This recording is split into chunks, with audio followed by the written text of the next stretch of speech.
O que você está prestes a testemunhar não é apenas uma notícia de jornal. É o fechamento definitivo de um dos capítulos mais sombrios da história moderna do nosso continente. O tabuleiro geopolítico da América Latina acaba de sofrer um abalo sísmico. O governo dos Estados Unidos tomou uma medida sem precedentes. Raul Castro, o último grande símbolo vivo da Revolução Comunista Cubana, foi formalmente indiciado por crimes graves, incluindo homicídio e conspiração. Aos 94 anos de idade, o homem que governou a ilha com punho de ferro agora enfrenta o peso da justiça internacional. Esta decisão não é um fato isolado. Ela representa o colapso iminente de uma estrutura que há décadas deforma a geopolítica regional. O cerco se fechou e o destino de Cuba está sendo selado agora. Para compreender a magnitude deste momento, precisamos olhar para além da superfície. Precisamos olhar para a história e para a filosofia que sustentam o poder na ilha caribenha. O indiciamento de Raul Castro está diretamente ligado a um evento trágico ocorrido em 1996. Naquele ano, duas aeronaves civis do grupo de exilados, Irmãos ao Resgate, foram impiedosamente abatidas por caças cubanos. 4 pessoas morreram em águas internacionais. Durante 30 anos, a impunidade reinou sob o pretexto da soberania estatal. Mas o princípio da soberania não pode servir de escudo eterno para o terrorismo de Estado.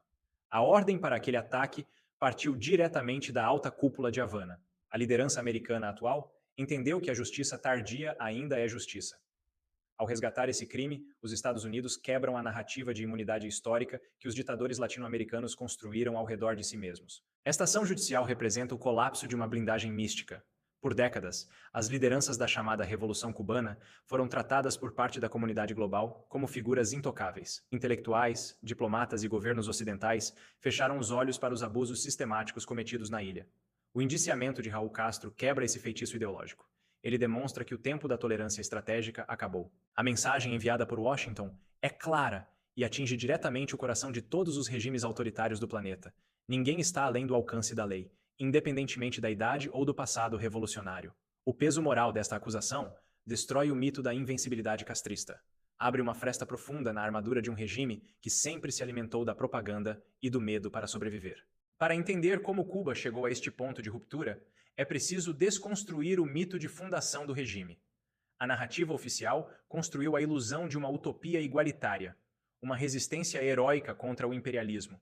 Mas a realidade histórica nos mostra uma verdade muito diferente. A Revolução de 1959 não foi um movimento de libertação popular. Foi a substituição de um autoritarismo por uma ditadura totalitária perene. A filosofia que guiou os irmãos Castro nunca foi a soberania do povo. Foi a centralização absoluta do poder e a eliminação sistemática de toda a dissidência. A destruição das instituições democráticas foi planejada detalhadamente. A imprensa livre foi sufocada. A propriedade privada foi confiscada. O cidadão comum foi transformado em um dependente direto do Estado para obter migalhas. Essa dependência não foi um subproduto do fracasso econômico, foi um método de engenharia social. Quando o Estado se torna o único provedor de alimentos, de trabalho e de moradia, a dissidência política equivale à morte por inanição. O controle social através da fome é a ferramenta mais eficaz de qualquer regime totalitário. Fidel e Raul Castro aplicaram essa cartilha com maestria cirúrgica. Eles transformaram uma das ilhas mais prósperas e vibrantes do Caribe em um laboratório de miséria controlada. A população cubana foi isolada do mundo exterior. A censura cortou os canais de informação e a propaganda estatal substituiu a realidade. O povo foi doutrinado assim a acreditar que o sofrimento diário era um sacrifício necessário pela pátria. Mas a pátria, na mentalidade castrista, sempre se confundiu com os interesses da própria família real que governava em Havana. O embasamento filosófico desse sistema baseia-se na negação do indivíduo. No totalitarismo cubano, os direitos individuais são subordinados aos caprichos do Partido Único.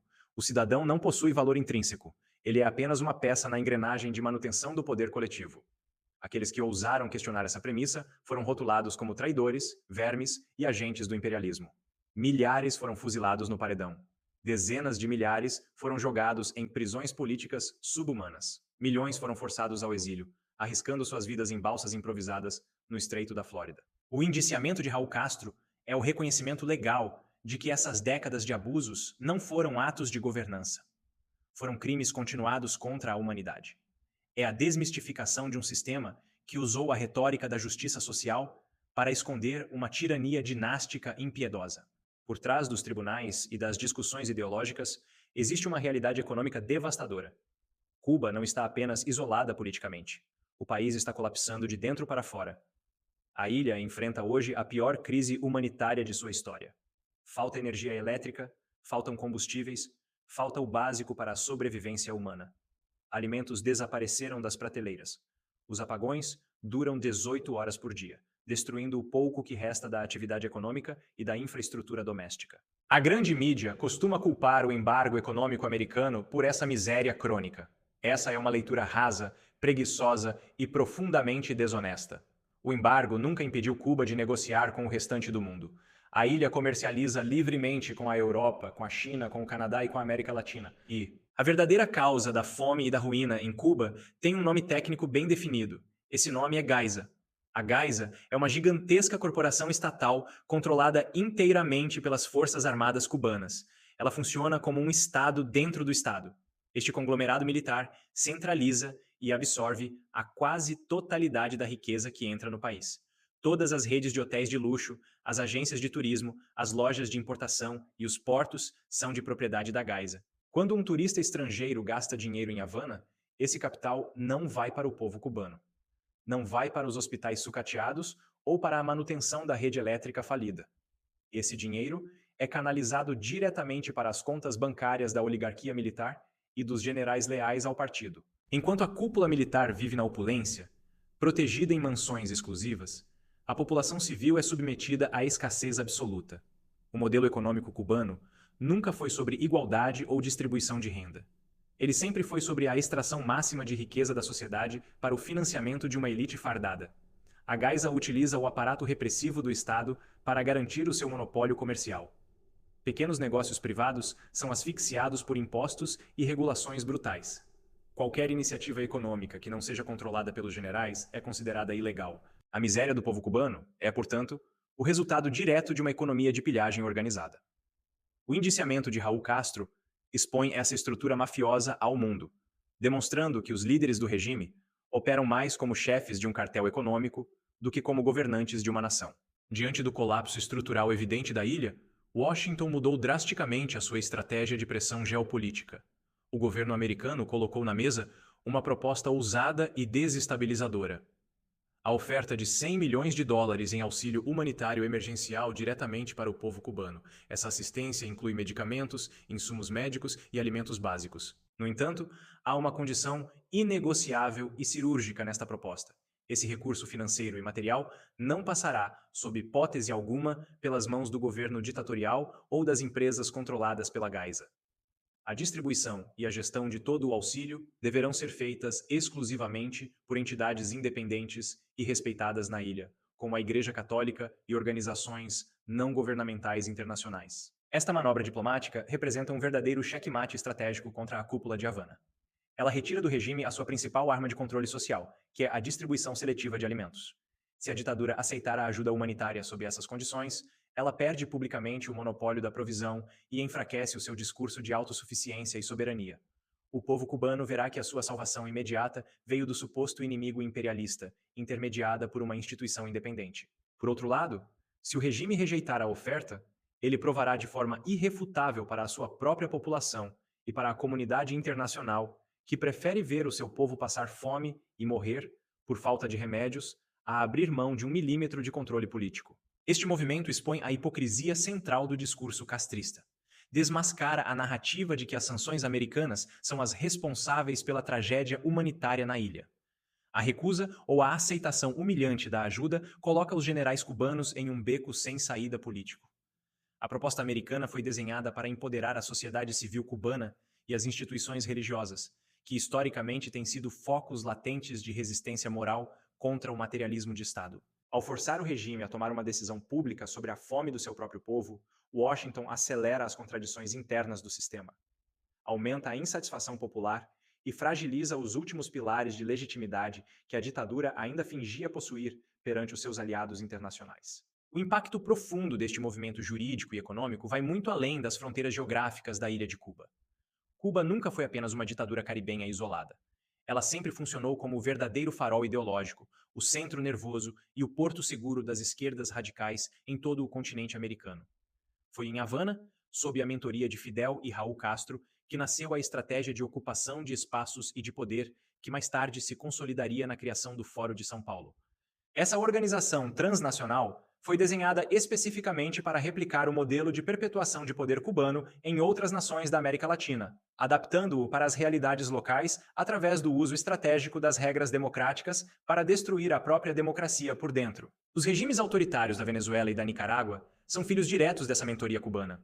O suporte logístico, a inteligência militar e as táticas de repressão social, utilizadas por Caracas e Manágua, foram desenvolvidos e exportados pelo aparato de segurança do Estado cubano, conhecido como AG2. Os agentes de inteligência cubanos operam dentro das Forças Armadas venezuelanas, garantindo a lealdade dos generais locais ao regime de Nicolás Maduro. Existe uma simbiose perfeita.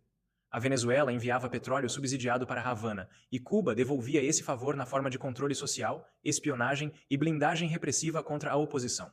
Portanto, quando os Estados Unidos atacam judicial e economicamente o coração do regime castrista, eles estão, na verdade, golpeando a cabeça da serpente geopolítica na América Latina.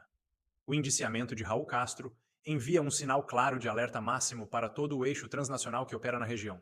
Se o patriarca da Revolução Cubana, protegido por décadas de história e diplomacia, pode ser alcançado pela justiça criminal de Washington, nenhum outro ditador na região pode se considerar seguro. O isolamento extremo de Havana enfraquece severamente o suporte ideológico e de inteligência de governos aliados na América Latina. O dia de hoje marca o início de uma reconfiguração geopolítica profunda, onde a impunidade ideológica e o crime organizado transnacional fantasiados de projetos políticos não serão mais tolerados pelo poder hegemônico do continente. Por mais de 6 décadas, o regime de Cuba operou com base em uma diplomacia de chantagem e vitimização que foi amplamente aceita nos fóruns internacionais. A ditadura soube utilizar a Assembleia Geral das Nações Unidas e outros órgãos multilaterais para se posicionar como uma eterna vítima de agressões externas.